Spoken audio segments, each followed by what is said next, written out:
Good morning, Inside Tennessee fans and family. Thanks for joining us. We've got Chris Davis here. He's the elections boss for Knox County, Tennessee. Chris, I think we talk to you often, and especially at seasons like this. How are you doing? I'm good, thank you. Always good to be here. We appreciate your time. We know you're busy. It's been an extremely busy season, and we're not done yet. But let's talk first about how early voting went in Knox County. Your assessment in terms of turnout, any glitches, any problems?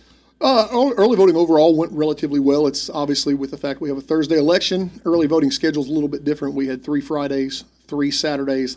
Thought turnout was very good. Frankly, a little bit higher than I thought because as we've talked off air, I compared it to 8 years ago when we had the open governor, open Senate, open House, open mayor. And we don't have all of those open seats this year. We do have open governor and open mayor, but turnout has been up.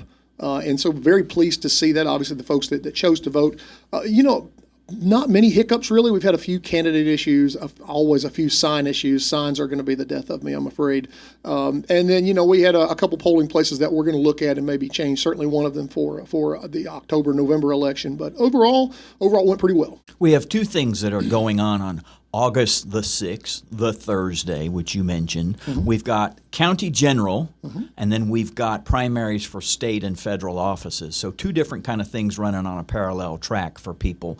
A long ballot. Are we going to see kind of some hot spots, some precincts that may be busier than others in terms of key races and people being, going to their precinct and maybe jamming it up a little bit or crowding it? I do think we'll see some lines at some places. One of the ones that, once again, we've talked about is places like Baird Middle and Cedar Bluff. There's a very contested county commission race going on out there, among others. Out in the town of Farragut, I think your Farragut Middle, your Farragut High, your Korean Church, I think we'll have very high turnout there because you have contested mayor's race, contested alderman races that are, they don't get a lot of publicity, but they've been very, very heated out there, very well contested. And obviously the governor's race and the mayor's race are going to drive turnout pretty much everywhere. So where you normally see crowds, you're probably going to see those on Election Day. I anticipate a significantly larger crowd than we had on Election Day back in May. You mentioned Farragut.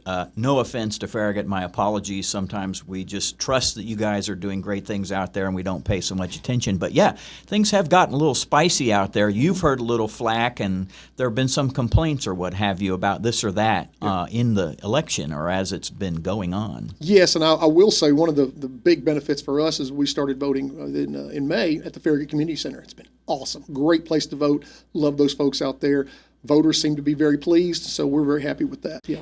We have how many people who are qualified to vote in Knox County right now? Right now, right about 268,000, give or take. We remove people every day because they die or they move out of the county or they commit felonies or whatever, but generally right around 268. Hopefully not too many people commit felonies. More than you think. Yeah. And you would guess turnout will be what from that 268? I'm going to say somewhere in that 85 to 90,000 range. Now that sounds pretty good to me. It'll be roughly a third, give or take, maybe a little higher, maybe a little lower. Just for contrast, if you go back 8 years ago, like the election we referenced earlier, had 81,000. I think we'll be higher than that. Don't know how much more how much more we'll have. It totally depends on Election Day turnout, but I would anticipate we'd be in that 85 to 90,000 range. If we get much over 90,000, it will have been a very good Election Day. What is a perfect Election Day for you in terms of how things run? No calls. Things get returned by 8:45, 9 o'clock. We're pushing results out by 9:45, and we're done by 10 o'clock. I can be at Waffle House at 10:30. That's a perfect Election Day for me. Is that a late night cup of coffee? No, that's the All-Star Special. So if you're curious, yeah. But no, it is we have 83. Precincts, we have 102 precincts, 83 locations on Election Day. And so it's a big logistical operation, getting all that stuff in. We want to make sure ultimately we're not releasing, for your folks at home, we're not releasing early vote totals until we can't by law, until the polls close. And so that means nobody's in line to vote. So it may be 8:15, it may be 8:30. We'll get those out. Those will be followed by your absentee and nursing home totals.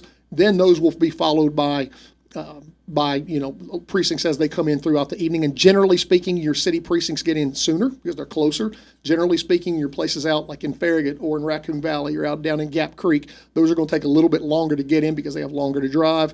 And so, we're hoping a really good Election Day. We always set a goal in my office. My goal is to be done by 10 o'clock. I hope we're there.